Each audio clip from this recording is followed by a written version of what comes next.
I need your deck. This is a bad one. There was an escape from the off-world colonies 2 weeks ago. 6 replicants. 3 male, 3 female. Mr. Deckard, Dr. Eldon Tyrell. I don't get it, Tyrell. Is our goal here at Tyrell more human than human? There's something hauntingly timeless about Blade Runner, a film that doesn't just tell a story, but builds an entire world that feels alive, decaying, and strangely prophetic all at once.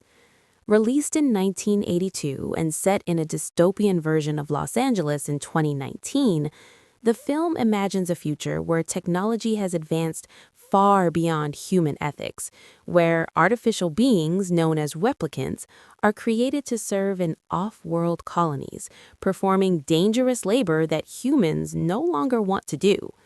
These replicants are almost indistinguishable from real people, except for one crucial detail. They are engineered with a limited lifespan, designed to live only 4 years. That built-in expiration date becomes the emotional and philosophical core of the story, raising questions about what it really means to be alive, to feel, and to fear death. At the center of this narrative is Rick Deckard, a former Blade Runner who is reluctantly pulled back into service. Blade Runners are specialized officers tasked with hunting down and retiring rogue replicants, a euphemism that barely disguises the reality of what they do. Deckard isn't introduced as a heroic figure. Instead, he feels worn down, detached, and somewhat morally ambiguous. When he's assigned to track down 4 replicants who have illegally returned to Earth after hijacking a ship, the job seems straightforward on the surface, but it quickly becomes something much deeper and more unsettling. The replicants he's hunting are not mindless machines. They're led by Roy Batty, a figure who carries both menace and tragic depth. Alongside him are Pris, Zhora, and Leon, each with their own distinct personalities and emotional responses to their situation. What makes them compelling is not just that they are trying to evade capture, but that they are searching for something profoundly human, more life. They know their time is running out, and their journey back to Earth is driven by a desperate hope to confront their creator and demand an extension of their existence. The world they inhabit is visually dense and layered, a rain-soaked, neon-lit cityscape filled with towering buildings, constant advertisements, and a sense of overcrowding mixed with isolation. It's a future where nature has almost disappeared, replaced by artificial animals and synthetic environments. The atmosphere feels suffocating, as if humanity has traded authenticity for convenience and lost something essential in the process. This setting isn't just a backdrop. It reinforces the film's themes of artificiality and decay, making every scene feel like it exists in a world that is slowly collapsing under its own technological weight. Deckard's investigation begins with Leon, whose violent reaction during an empathy test immediately establishes the stakes. The test itself, known as the Voigtkampf test, is designed to distinguish humans from replicants by measuring emotional responses to morally charged questions. It's an ironic tool because it assumes that empathy is the defining trait of humanity, yet the film repeatedly blurs that line. As Deckard continues his hunt, he encounters Zhora, who is living under an assumed identity. The sequence involving her is tense and chaotic, culminating in a moment that is both action-driven and deeply unsettling. Her death isn't framed as a victory. Instead, it feels tragic, almost unjust, forcing the audience to question whether Deckard's role is justified. Parallel to this pursuit is Deckard's encounter with Rachael, a replicant who doesn't know she is one. She represents a different kind of tragedy, one rooted in identity and memory.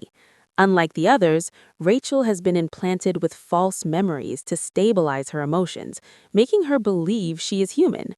When she discovers the truth, it shatters her sense of self, creating a quiet but powerful emotional arc. Her relationship with Deckard evolves in a way that is complex and at times uncomfortable, reflecting the film's refusal to offer simple moral clarity. As the story progresses, the replicants' journey leads them to Tyrell, the brilliant and enigmatic creator behind their existence. The confrontation between Roy Batty and Tyrell is one of the film's most intense and symbolic moments. Roy's plea for more life isn't just a demand, it's an existential cry, a being grappling with the inevitability of death, despite possessing intelligence, emotion, and awareness. Tyrell's inability to grant his request underscores the limits of even the most advanced technology, suggesting that some boundaries cannot be crossed no matter how powerful the creator. What makes Roy such a compelling character is that he evolves beyond the role of antagonist. As his lifespan nears the end, his actions become less about rebellion and more about understanding and acceptance. This transformation culminates in the film's iconic final sequence, where he confronts Deckard not as a hunter and prey, but as two beings facing mortality. In a moment that defies expectations, Roy chooses not to kill Deckard, instead saving him. His final monologue, often referred to as the tears and rain speech, is a poetic reflection on memory, experience, and the fleeting nature of life. It's a moment that encapsulates the film's central question: if a being can feel, remember, and fear death, does it matter whether it was born or made? Deckard's journey is equally complex, though more subtle.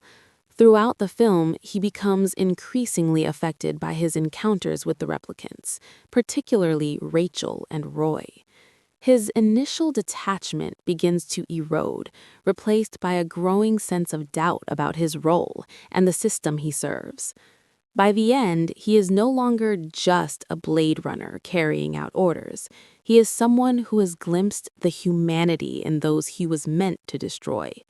This shift is crucial, as it reflects the film's broader theme of blurred boundaries between human and artificial life. One of the most debated aspects of the film is the question of Deckard's own nature. There are subtle hints and interpretations that suggest he might be a replicant himself, though this is never definitively confirmed within the original narrative. This ambiguity adds another layer to the story, turning it into a philosophical puzzle that invites viewers to reconsider everything they've seen. If Deckard is a replicant, then his journey becomes one of self-discovery without his own awareness, mirroring Rachael's experience in a more implicit way. The film's pacing is deliberately measured, allowing moments to linger and atmosphere to build. It doesn't rush to explain everything, instead trusting the audience to absorb its world and themes gradually. This approach might feel slow to some viewers, especially compared to more conventional science fiction films, but it's precisely what gives Blade Runner its depth and lasting impact. Every scene feels purposeful, contributing to a larger meditation on existence, identity, and the consequences of technological advancement.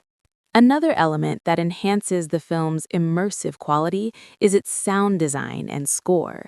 The music, composed by Vangelis, blends electronic tones with emotional undertones, creating a soundscape that perfectly complements the visual world. It feels both futuristic and melancholy, reinforcing the sense that this is a future where progress has come at a significant cost. The constant hum of the city, the rain, and the distant noise of machinery all contribute to an atmosphere that feels alive, yet oppressive. Over the years, Blade Runner has gained a reputation as one of the most influential science fiction films ever made, and its impact can be seen across multiple forms of media, from cinema to video games to literature. Its vision of the future has shaped how dystopian worlds are depicted, particularly in the cyberpunk genre. The idea of a technologically advanced yet morally ambiguous society has become a recurring theme, but few works have captured it with the same level of nuance and artistry. What truly sets Blade Runner apart is its refusal to provide easy answers. It doesn't tell the audience what to think. Instead, it presents a series of questions and lets them resonate. Is it ethical to create life with a predetermined end? Can artificial beings possess genuine emotions? What defines humanity in a world where the line between organic and synthetic is increasingly blurred? These questions remain relevant, perhaps even more so today, as advancements in artificial intelligence and biotechnology continue to challenge our understanding of life and consciousness. The film also explores the concept of memory as a foundation of identity. For the replicants, memories are either artificially implanted or painfully short-lived, yet they cling to them as proof of their existence. For humans, memories are often taken for granted, but Blade Runner suggests that they are what give life meaning. Without them, identity becomes unstable, and the sense of self begins to dissolve. This idea is particularly evident in Rachael's storyline, as her realization about her memories forces her to confront the possibility that her entire life has been constructed. Despite its heavy themes, the film is not devoid of emotional resonance. In fact, it's deeply emotional, though in a restrained and often understated way. The relationships between characters, especially between Deckard and Rachael, are filled with tension, vulnerability, and moments of genuine connection.